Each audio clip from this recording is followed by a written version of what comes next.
بسم الله الرحمن الرحيم الحمد لله والصلاة والسلام على رسول الله وعلى آله وأصحابه أجمعين.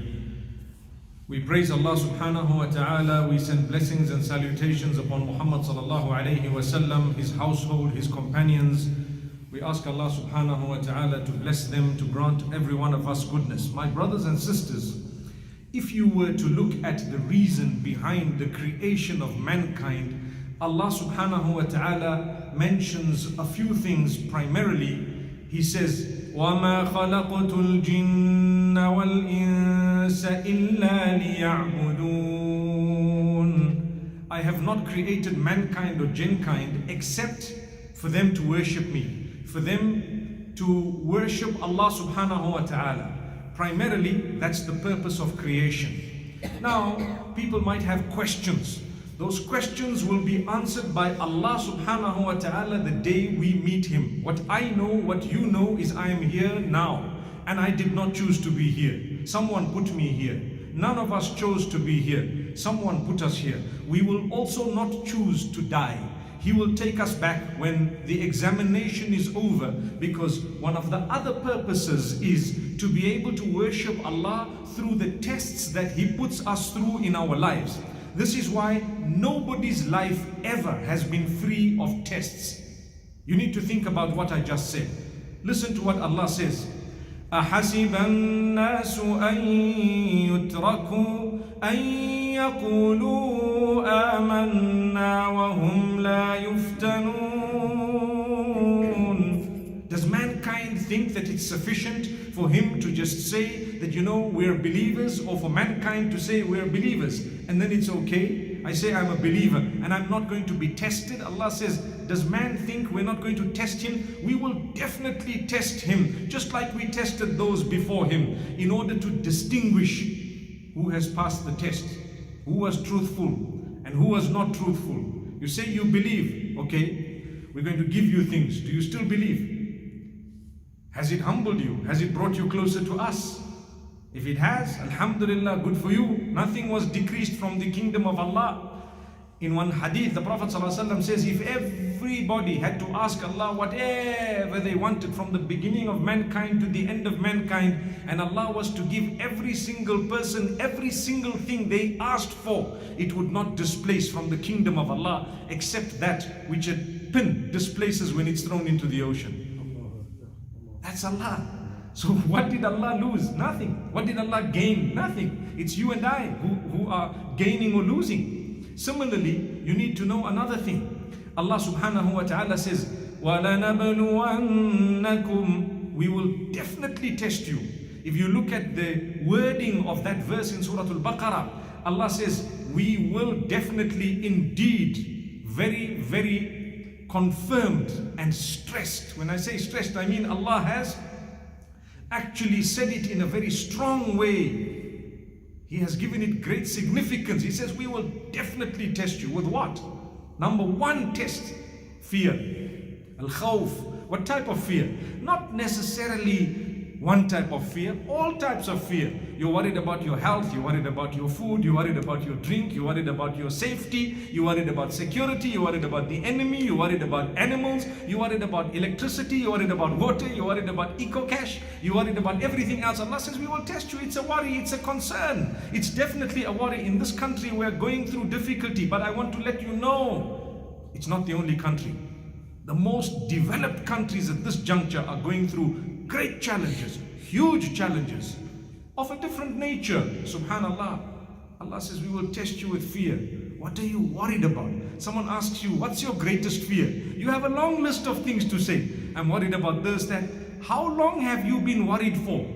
I promise you, the last 20, 30 years, right? Who carried you along? Allah. He carried you along. I promise you, you are in a better condition. You are in a better condition today than you were in the past, and we're still worried. Subhanallah. When we had nothing, we were worried. Now we've got something, we're more worried. Why is it? Because the reliance is now on what we have, no longer on Allah. That's where the problem is. You see what we're saying? Rely on Allah. Allah says, don't worry. You don't have the morsel, the next morsel, we will give it to you. But that test of Allah is supposed to be bringing you closer to Allah. He tells you in Surah Al-Baqarah, He didn't even say it later on in the Quran, right at the beginning, Surah Al-Baqarah, He's saying we're going to test all of you, every one of you, with what? بِشَيْءٍ مِّنَ الْخَوْفِ, with a little bit of fear. You'll be scared sometimes. I explained to you all sorts of different types of fear. وَالْجُوعِ, and hunger. You can understand that on your own, hunger. Sometimes you will be hungry. Sometimes there may not be food. Sometimes there will be famine. Sometimes there might be money and no food. And sometimes there will be food and no money. And sometimes there will be neither food nor money. That's Allah. Subhanallah. Al-ju' wal-khawf. Al-khawfi wal-ju' wa naqsin min al-amwal. You will suffer loss. When you suffer loss, do you say Alhamdulillah? La ilaha illallah.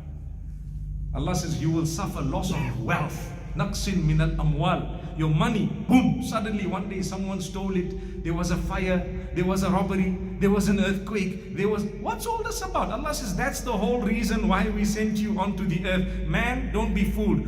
You know, people say you came onto the earth, just enjoy, and when you have a lot of money and a nice house and everything is smooth, it means Allah is happy with you. Not at all, no ways. Allah says we need to test you. Look at your school to start with. How many of us are educated here? We'll put up our hands, all of us. Even the little ones will say we go to school. What's school all about? Exams, tests. Do they become easier or more difficult? They become much more difficult as you become closer and closer, higher and higher to the end. Much more difficult. You're writing O-level. You can't take a kid and put them right up there because you know that's going to be a difficult exam. But when you go through it, what do you say? You come out of the paper and you say, Alhamdulillah, it was easy. MashaAllah. Thank Allah, it could have been worse. So Allah says, we sent you to test you. Nobody can deny that. Nobody. People say, how could Allah send us here to test us? I tell you, I'm not here by my own will. I'm here by the will of Allah. I'm not your brother because I chose to be that. Allah chose it for me. I'm not in your community and meeting you here today because I wanted it. No, Allah wanted it primarily. Then perhaps He gave me the ability to a certain extent. So there is going to be a challenge as you grow older. Once or twice a year you get ill, you have a cough, you have a headache, you have something wrong with yourself, an allergy, whatever. It's part of the test of Allah. It proves to you that what Allah is saying is right.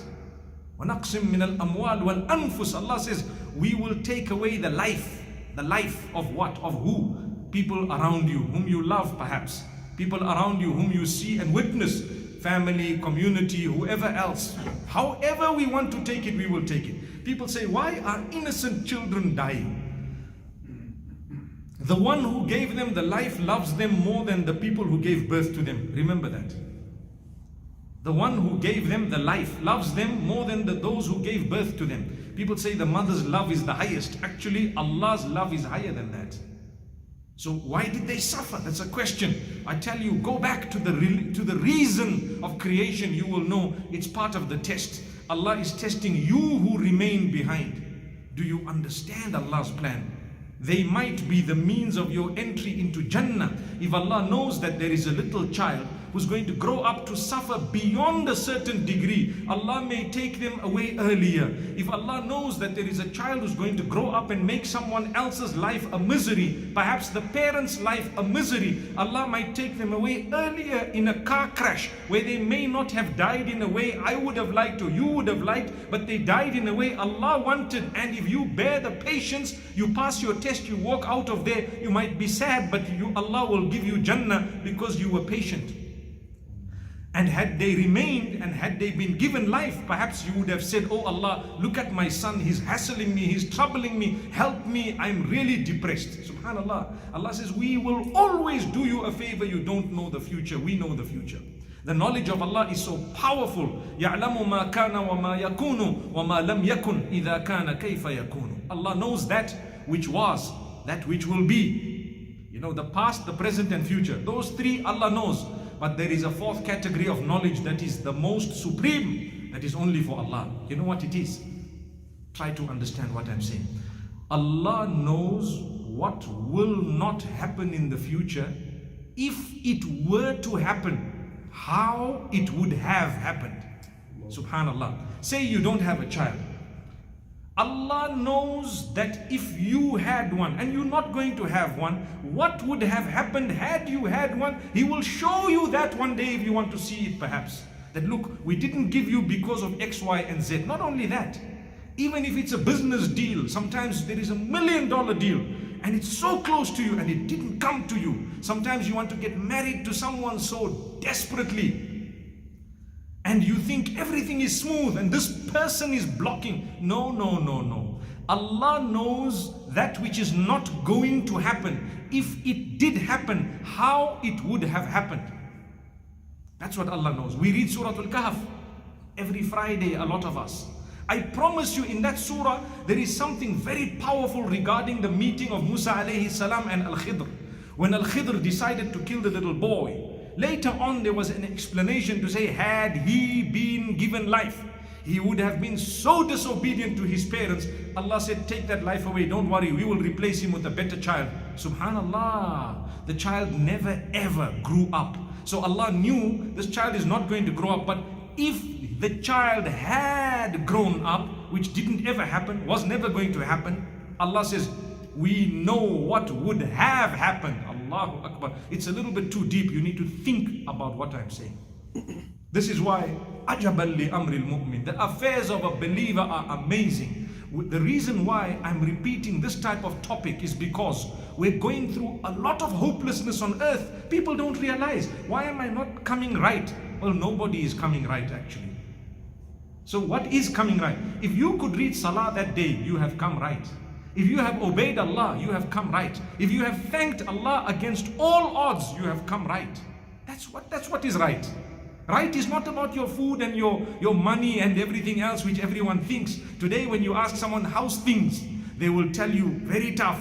What are they talking about? They're talking about materialism only. But the true answer is Alhamdulillah. Today I read Salah, today I managed to get up for Tahajjud, today I did Fajr, today mashallah I did this, and those are the real answers. I managed to read Quran, I managed to obey Allah, I thank Allah, He gave me one avocado, subhanallah, on my tree. La ilaha illallah. Where are those? That's why on the day of Qiyamah there will be a caller who is going to call, أَيْنَ الَّذِينَ كَانُوا يَحْمَدُونَ اللَّهَ فِي السَّرَّاءِ وَالضَّرَّاءِ. Where are those who used to thank Allah in tough times and in good times? Bring them, come forth. VIPs. When you had a tough situation, instead of saying any bad words, you said, Alhamdulillah, it could have been worse. It's just like that exam I told you about just now, O-level. You walked out, what did you say? Hey, it was alright, it could have been worse. The same happens with us. You have a massive accident. It's your test. You walk out with one broken limb. Say, Alhamdulillah, it could have been worse. I could have lost an eye. You lost one eye. I could have lost both eyes. That is a mu'min. It's a believer. Allah says you are here to be tested. Don't become despondent because of 1 or 2 challenges in your life, or 100 or 1,000 challenges. And you need to know another thing the Prophet ﷺ says, the more Allah loves you, the more tests He puts in your life. Something you think, what just happened here? You cry. Allah says, I love those tears. Why? You are now relying on me alone, no longer on anything else. I told you when we didn't have, wallahi, our reliance on Allah was greater than now that we've got a little bit. Allahu Akbar. This was the condition of the Sahaba radiallahu anhum. They thanked Allah. They were thankful. And yes, it's a test of Iman. That's why we are here to talk about it regularly. The Sahaba radiallahu anhum used to ask, when is the help of Allah coming? The messengers of Allah used to ask, when is the help of Allah coming? Allah says, we'll shake you to test you. What is your limit? Then we will take you across to Jannah. أَمْ حَسِبْتُمْ أَن تَدْخُلُوا الْجَنَّةِ. Another beautiful verse. Allah said, do you think you're going to go into Jannah just like that, without a test? Do you know how we're going to test you? وَلَمَّا يَأْتِكُمْ مَثَلُ الَّذِينَ خَلَوْا مِن قَبْلِكُمْ.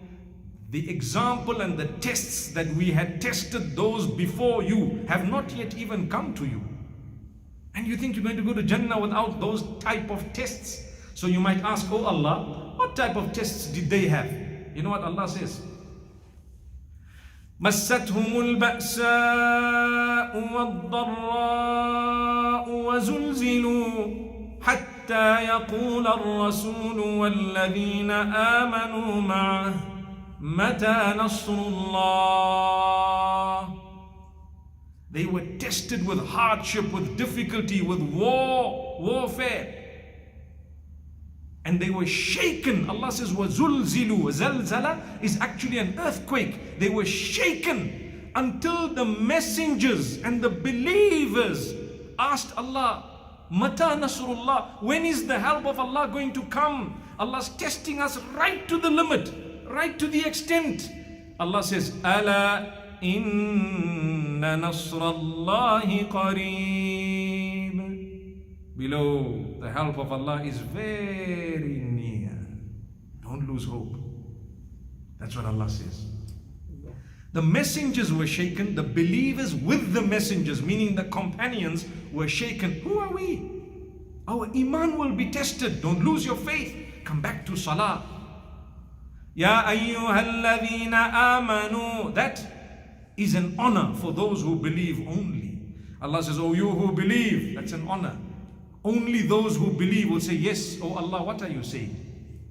You know, when I call you by your name, if I say, hey, rich man, the poor people won't look back, right?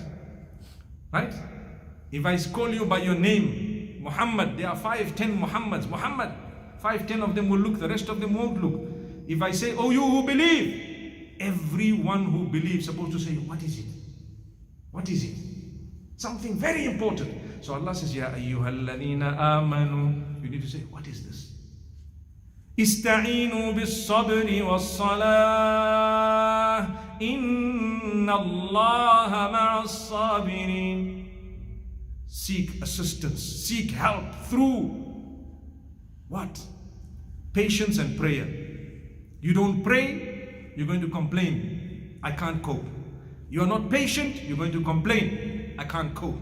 Allah says, if you seek help through patience and prayer, and you complain to us alone, and you thank us for what we've given you, you know, in the negatives, there are positives. Yesterday, I received an email from someone who said, Allah has let me down, abandoned me, forgotten about me, I don't have anything. And I'm thinking, you're sending me an email, subhanallah.